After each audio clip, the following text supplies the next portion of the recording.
Hello.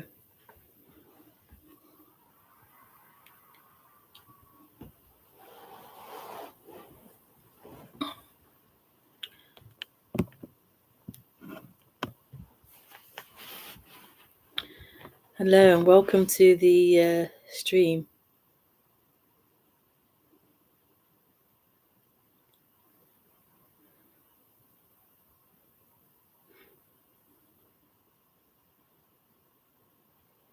I'll just give it a few minutes to let people join.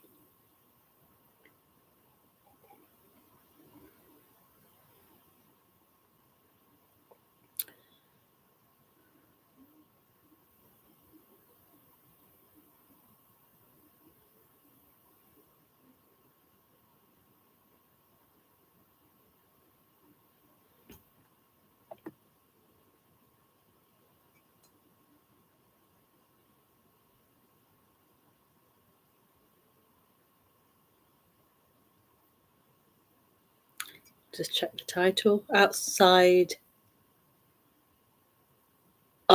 of the meaning we made up. I think. Yeah. Outside of the meaning we made up. Oh.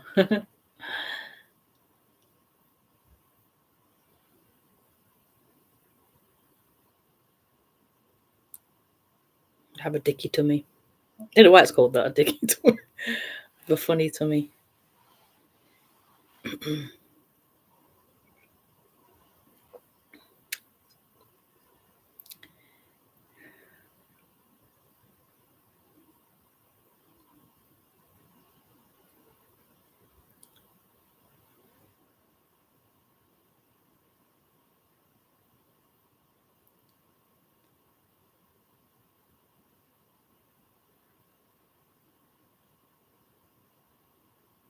That's a beautiful title.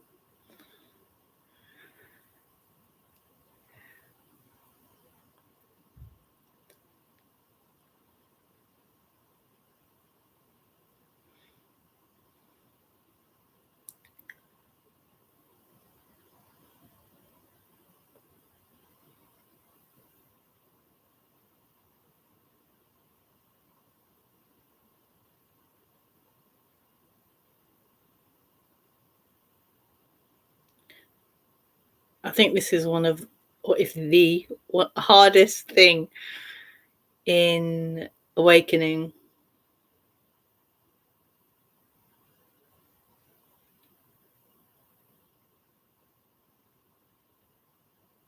To see through or to relinquish our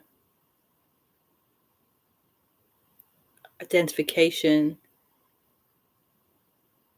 our belief, our attachment to meaning.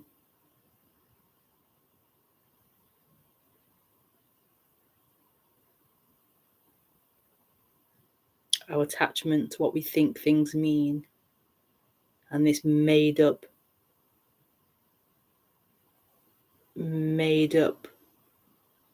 reality, this made up construct of how things are.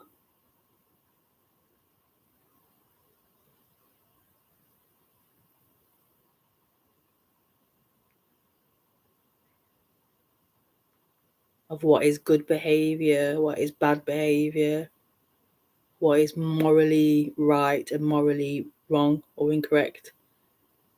Ethics and morals, it's such a big thing, such a big attachment, such a big belief in it.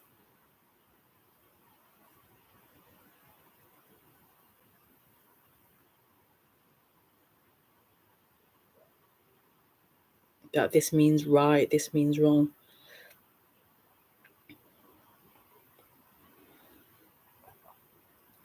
I think it's a huge part of our culture, our conditioning. It's a big part of spirituality. This idea of becoming a good person. becoming an all-knowing, wise, all-compassionate, all-loving, good action person. It's such a big ego trip.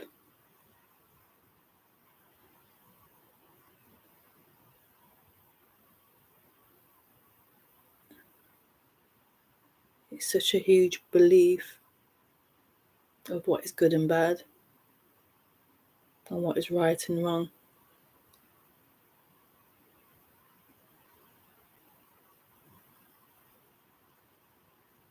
That isn't to say that liberation or awakening, the human doesn't have morals or ethics or points of view or preferences. There's still, that conditioning, that preference. The body has that alignment towards this type of way of seeing things, or this type of way of seeing and doing things. So it's not saying you become blank of any conditioning or any preference or any perspective or any moral, ethical views.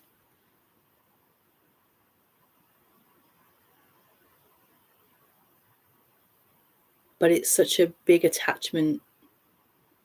It's such a big identification and belief in meaning, in right and wrong, good and bad. And so it's one of the hardest things about waking up, to see the illusion of that, to see the not truth of that.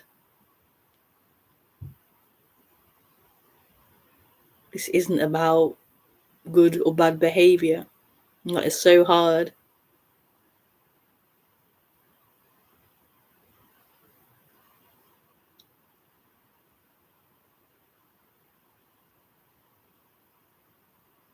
It's such a huge thing.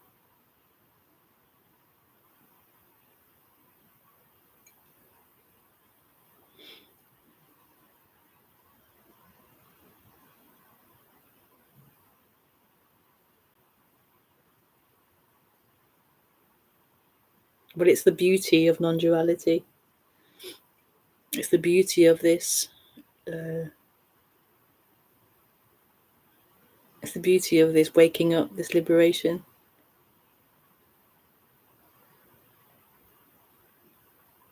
That it isn't talking about categorizing behavior. It isn't talking about the human world of our meaning, our made up meanings, our made up rules. It's not about that.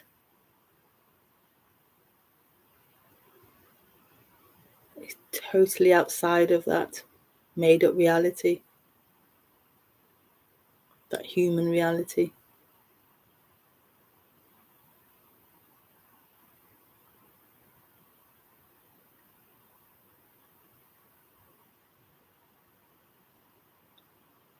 But it isn't a popular thing.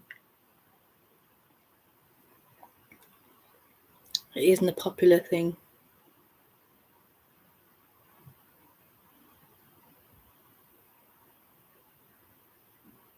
I think things like morality gives us a level of control, a level of being able to, control.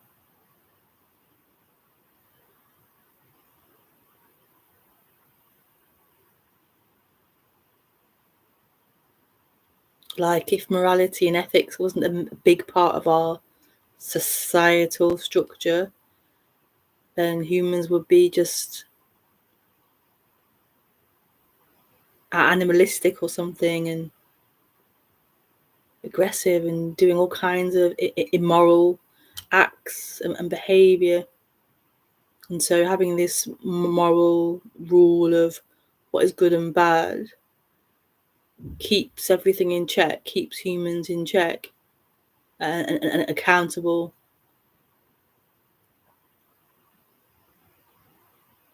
So it's not a bad thing. It's not a bad thing. I'm not saying it's a bad thing to have that.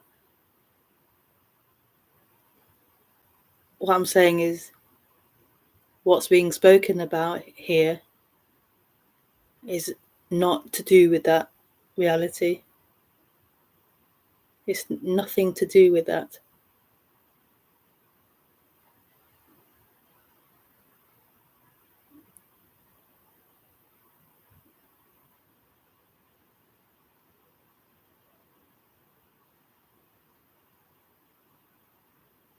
It's outside of that good and bad perspective, right and wrong perspective. The human has that. The human has ideas about good and bad and what it likes and what it doesn't like. The human has that. Yeah. This human has a very strong desire for fairness and equality, a strong desire for fairness. So that's still there. That's still there. It doesn't like inequality, it doesn't like it when it's not fair. So that's still there.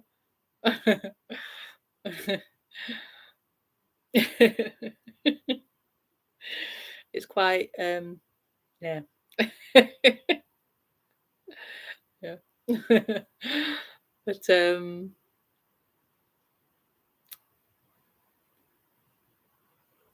what's being what's being spoken about? What's being spoken about? It's got nothing to do. It's got nothing to do with that reality. It just makes me laugh. It just makes me laugh. Liberation is so free of all of that. It's just so funny. It's just so funny.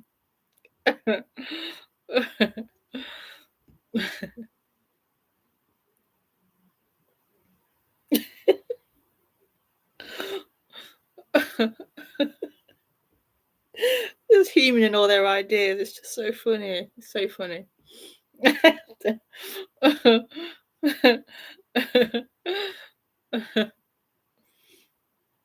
What's the title again? What was the title again? Oh, outside of the meaning of we made up. So this is totally outside. It's totally outside the meaning we made up. Humans made up. It's totally outside of that, which makes it a bit off-putting to people. It's really like that's so extreme or so out of control. It's so beautiful though. It's so beautiful that it isn't mixed into that dream, that human thought-based reality.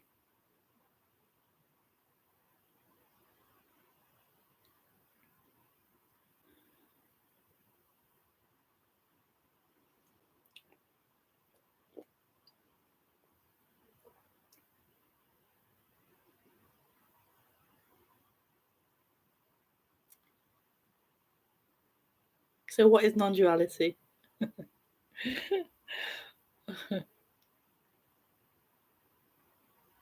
What is liberation?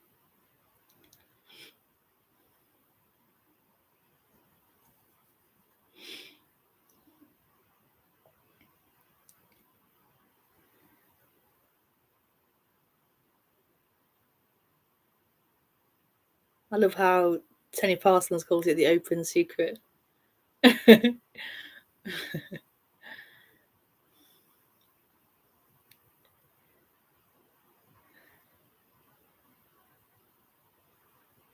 So non-duality is talking about this.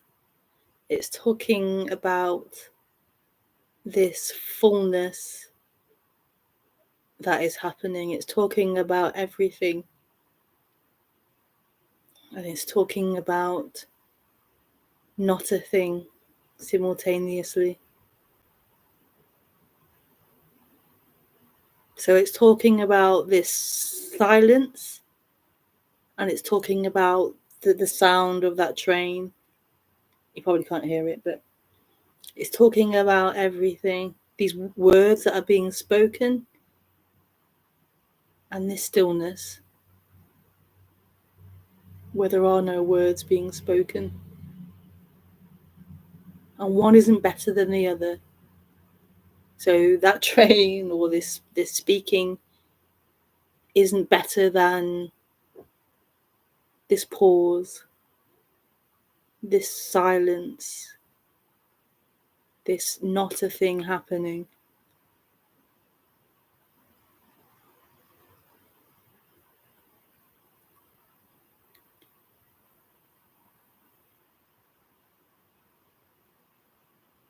And this is simply what is being spoken about. This total collapsing of a division between these two things. This total unity, this total undivisableness, this total not to, this wholeness of everything. It's talking about an end of a dream of division, the end of a dream of there being a separate person living, a separate person moving through time. The end of that dream, the end of someone.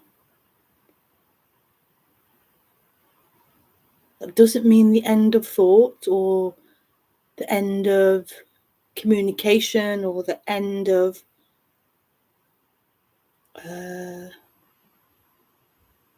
we imagine so many different things, but it's not the end of a character or the end of having a personality or a characteristics, or the end of memory even, or it's not the end of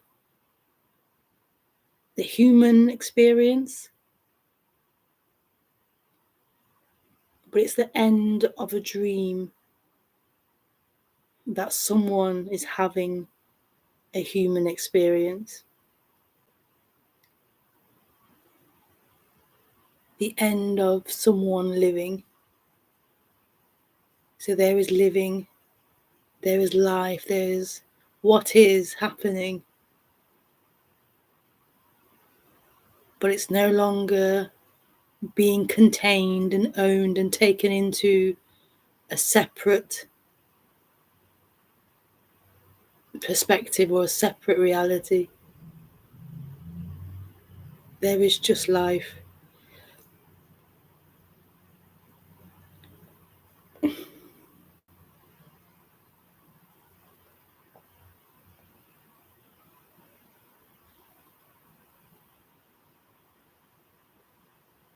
And so it becomes very paradoxical, maybe, but also an experience, not really, but paradoxical. What I mean by that is there seems to be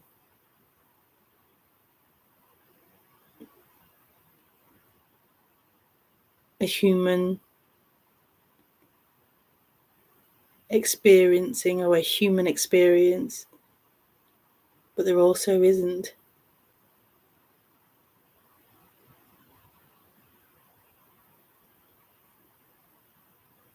There seems to be a human with, for example, morals and ways of behaving and preferences, but there also isn't.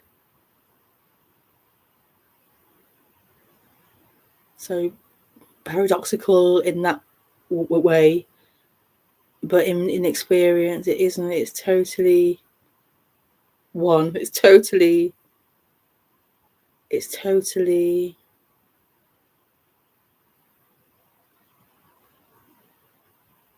whole.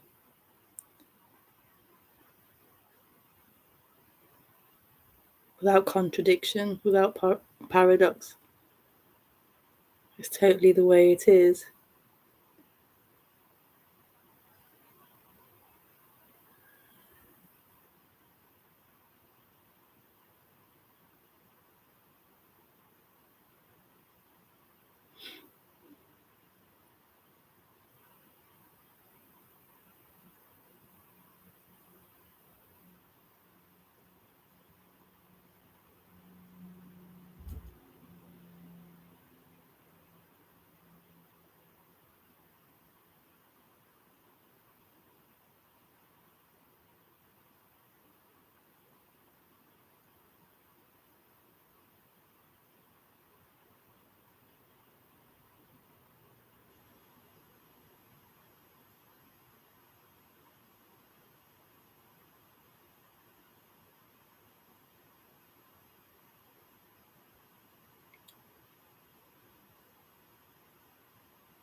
So,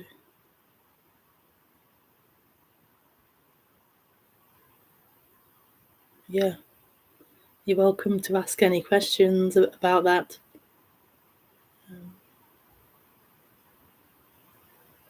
Yeah.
Do you feel more?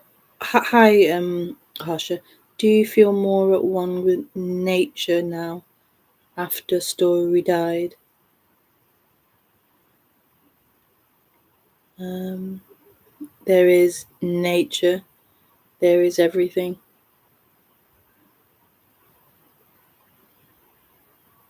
There is nature. Yeah, there is everything.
Hadoth.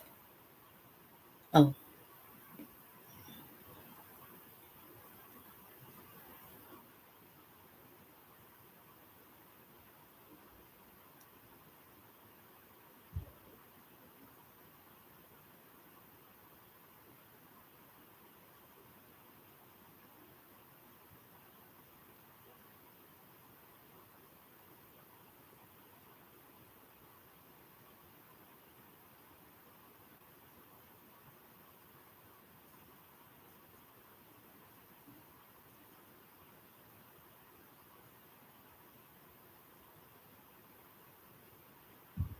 It's not a question, Dudorth, but I'm just going to say something to that.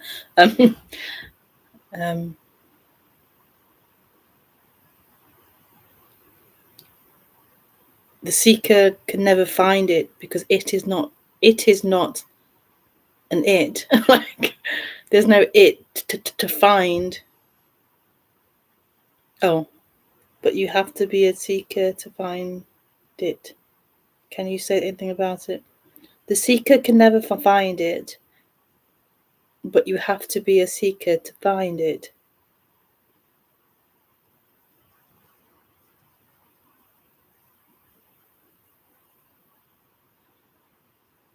So the first part, the seeker can never find it. As I'm saying, it's not an it to find. Like, this isn't an it. It's not a object, a thing you can possibly get hold of. It's not an it to find. This is everything. So you can't grab everything.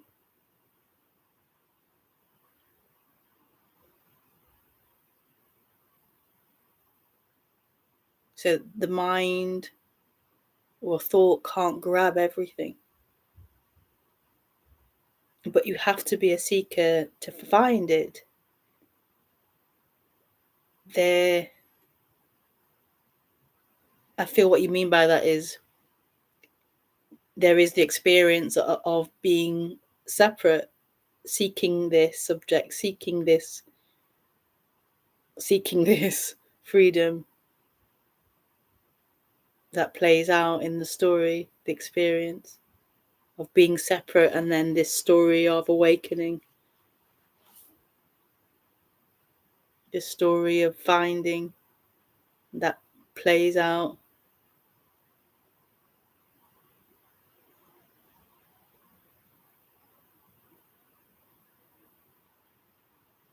So what I'd say about that is, yeah, there seems to be a story of separation, of being someone, of being lost, of being abandoned, of being separate, and being in time. And with every story of separation, there's this journey, there's this attempting to move forward in time, seeking for happiness, seeking for finding it in the future, being able to grab hold of it and have it to make me happy, make me feel fulfilled. Because as in me, I feel not fulfilled, I feel separate and missing and lacking.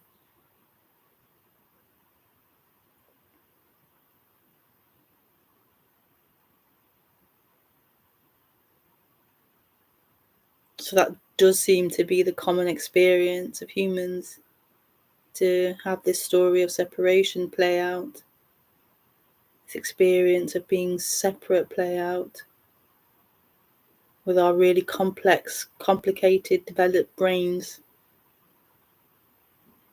that are able to abstract and imagine and create a sense of looking at what we are, this sense of identity, the sense of me as someone, as an object.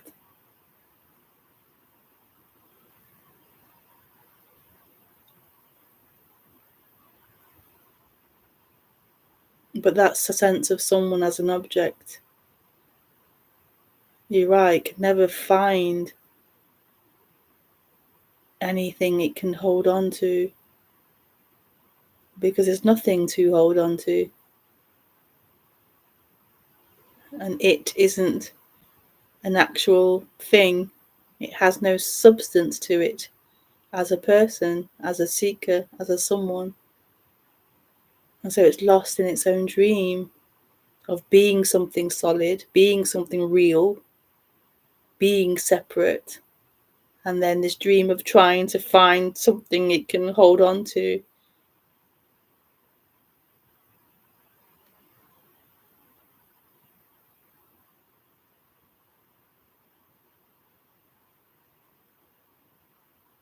And so this is awakening, this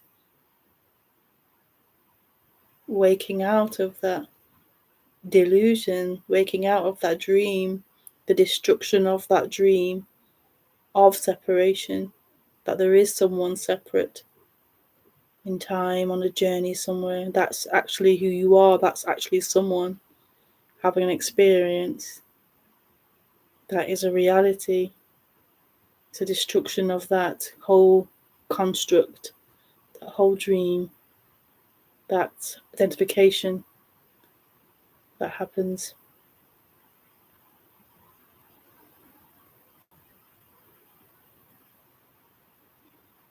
So that false construct can't find anything.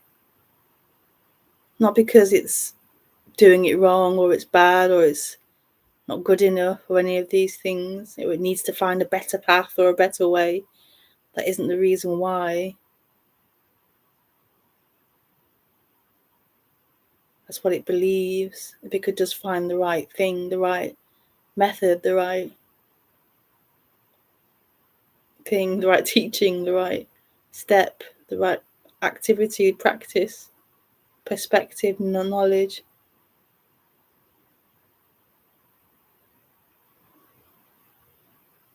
But that's not it.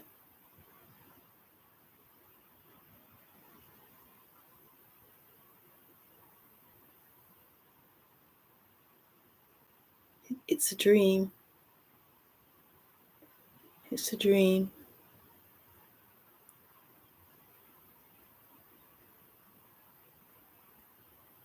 Oh, thank you, Dor, for that question. That's really lovely. That's really nice. Why are non-dualists always sipping on water, coffee, or tea? I have no idea. I don't know. Because humans drink? I don't know. Thank you, Dor, for that question. That's a really lovely question.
What things do you find enjoyable?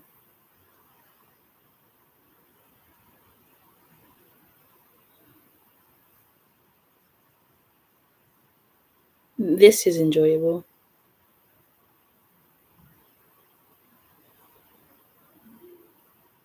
Life is enjoyable.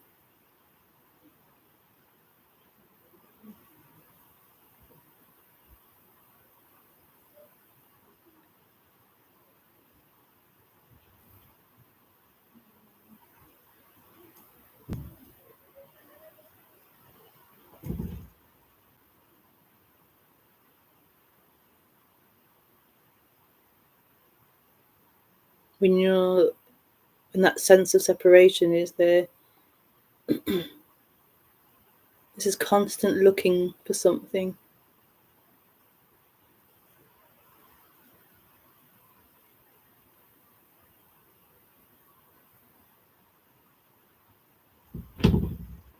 Like you've lost something. And it is true, like feeling like a separateness. There is a loss of something. It's a loss of wholeness, a loss of everything. A sense of being a thing, incomplete. And so there's always this trying to complete that.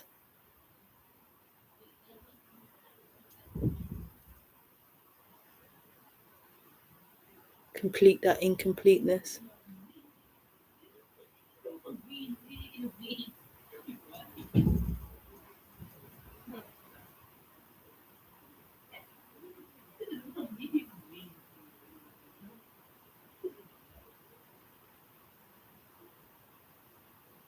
So this isn't about any particular thing.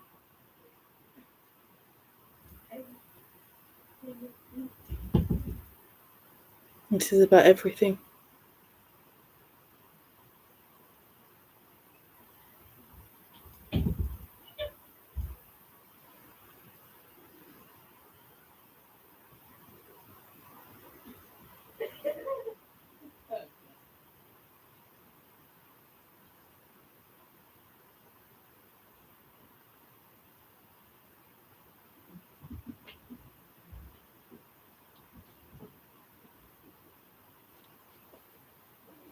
Shall I leave it all to God?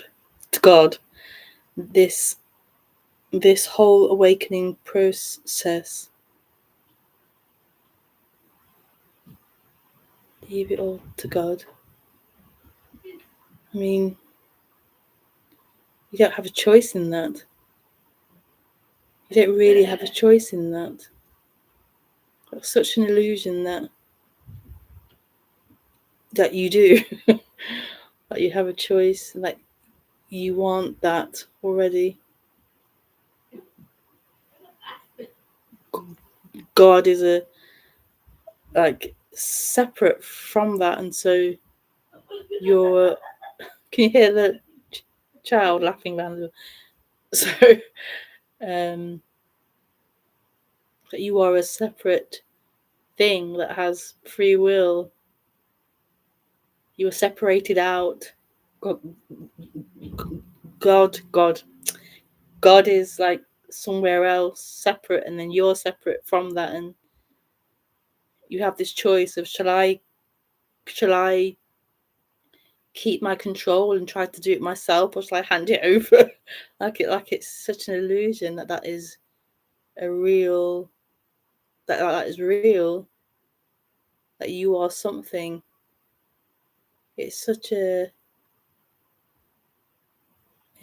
illusion.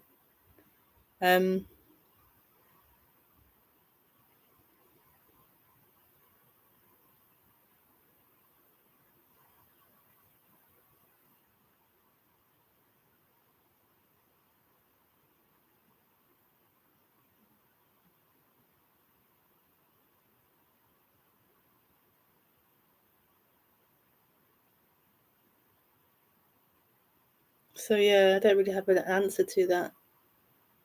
to say yes or no. It is as it is. This is as it is.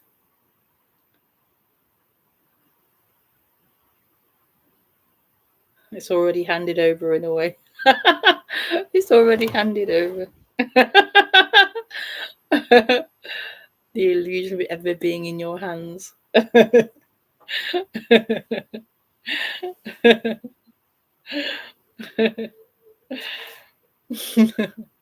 It's such a trip to believe that you have everything in your hands. Like, it's such a trip.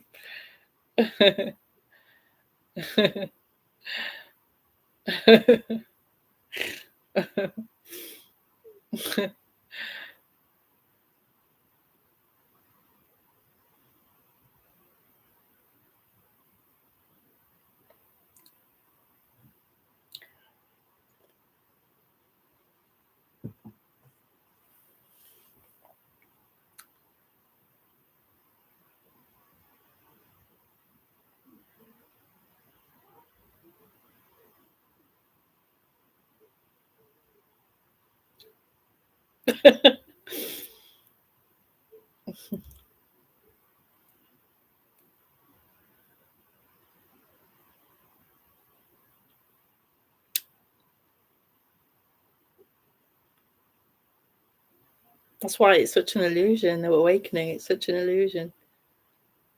This dream of waking up. It's beautiful, but in the end, it's a total illusion.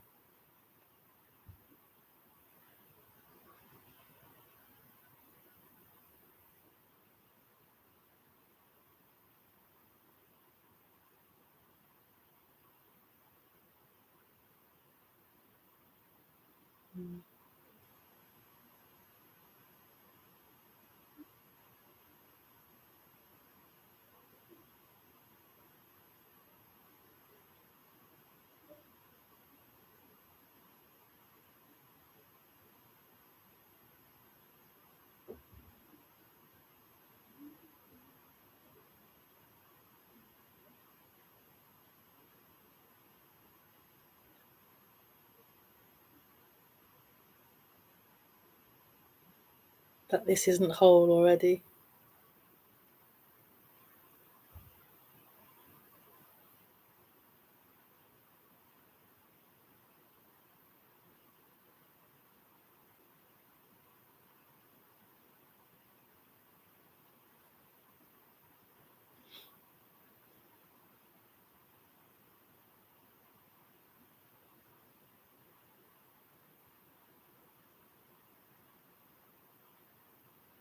Yeah, this is a very grounding energy.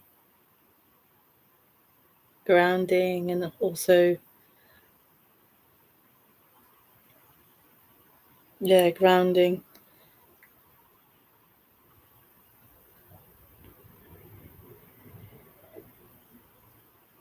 All encompassing.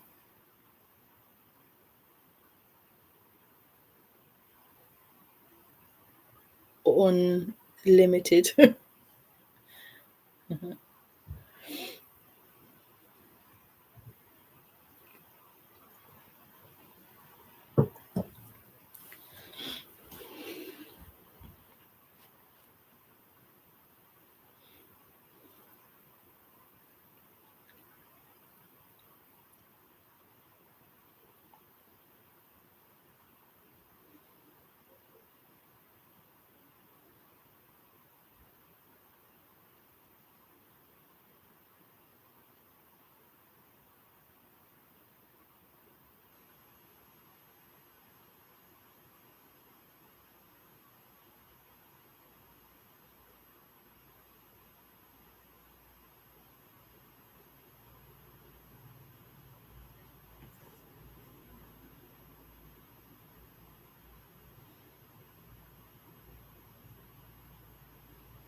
Yeah.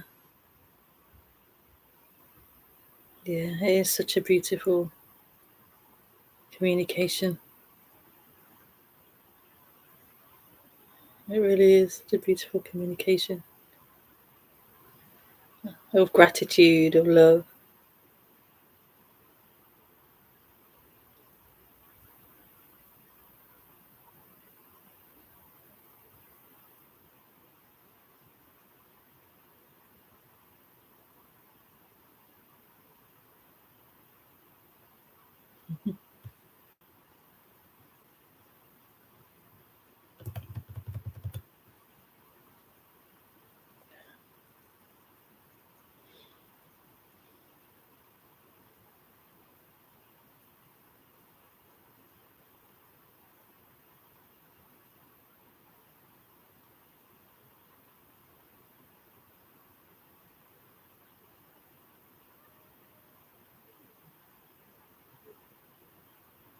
I'm laughing. Does that mean I'm enlightened, or do I need to seek some more?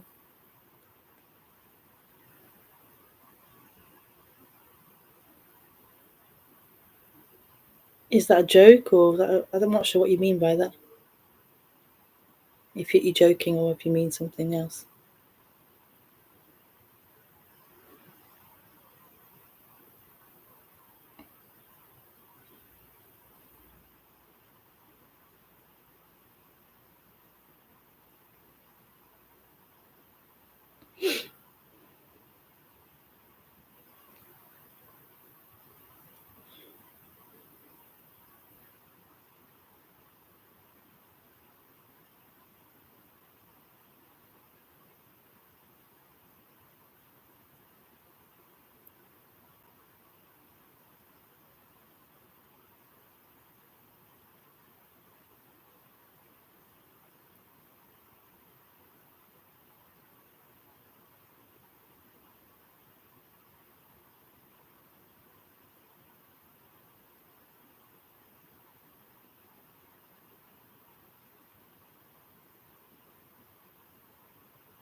Mm.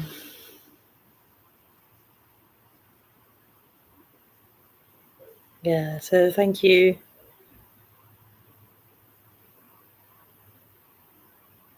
Thank you. It's a beautiful stream. Lots of love.